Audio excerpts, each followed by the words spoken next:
Friends, వైష్ణవిని 19 ఏళ్ల వయసున్న తనని అంటే కట్టుకున్న భార్యని, కడుపులో పెరుగుతున్న తన బిడ్డని ఈ హరిబాబు గాడు చంపేశాడు.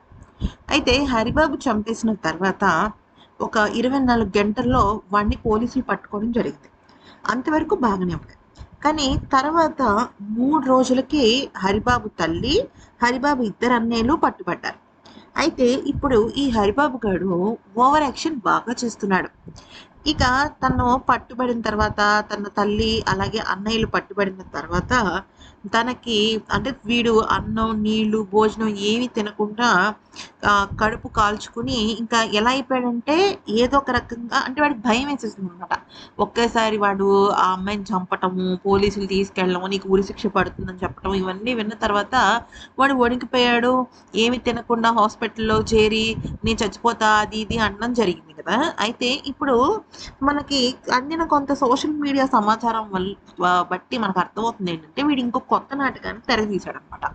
అదేంటి అంటే నాకు గత కొన్ని రోజులుగా వైష్ణవి చూడాలనుంది. ఎంత హంతకుడికైనా సరే ఆఖరిగా తను కావాల్సిన కోరిక తీరుస్తారు కదా! నేను వైష్ణవిని సమాధిని చూడాలి అని చెప్పేసి గోల చేస్తున్నాడట. అయితే పోలీసులు మాత్రం వీడిని కరీంనగర్ జైల్లోనే ఉంచారనమాట. అంటే వీడి వింత చేష్టలకి అంటే వీడి ప్లాన్ ఏంటంటే ఏదో ఒక రకంగా వీడు సింపతి గెయిన్ చేసుకుని ఉరిశిక్ష నుంచి తప్పించుకోవాలనుకుంటున్నాడు. వీడి ప్లాన్ అది. సో వైష్ణవి మీద తనకు ప్రేమ ఉన్నట్టు, ఏదో క్షణికావేశంలో, కోపంలో తనని చంపేసినట్టు, అసలు తన తప్పేమీ లేదు అన్నట్టు, తన తల్లిదండ్రులే అలా చేశారన్నట్టు రకరకాలుగా కథలు అల్లుతున్నాడు. అయితే వైష్ణవి నన్ను క్షమించాలి అంటే నేను తన సమాధి దగ్గర పడుకుని ఏడవాలి, నాకు క్షమాభిక్ష పెట్టమని నేను వైష్ణవిని అడగాలి అంటూ నాటకాలు ప్లే చేయడంతో పోలీసులు వాళ్ళ తరహాలో సమాధానం చెప్పారనమాట.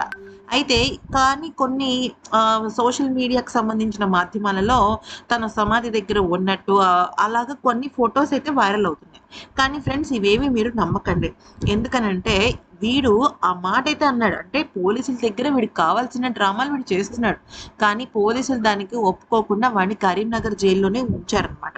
కానీ వీడు మాత్రం నేను ఆఖరిసారిగా వైష్ణవిని చూస్తాను, దయచేసి సమాధి దగ్గర నన్ను వెళ్ళనివ్వండి అంటూ రకరకాలుగా మాట్లాడుతున్నాను అనమాట. అంటే ఏదో ఒక రకంగా తప్పించుకుందామన్న ప్లాన్తో. కానీ పోలీసులు ఆ పప్పులు ఉడకనివ్వలేదు. వీడికి బెండు తీసి ఉరి శిక్షకి పంపించడానికి అన్ని రెడీ చేశారనమాట.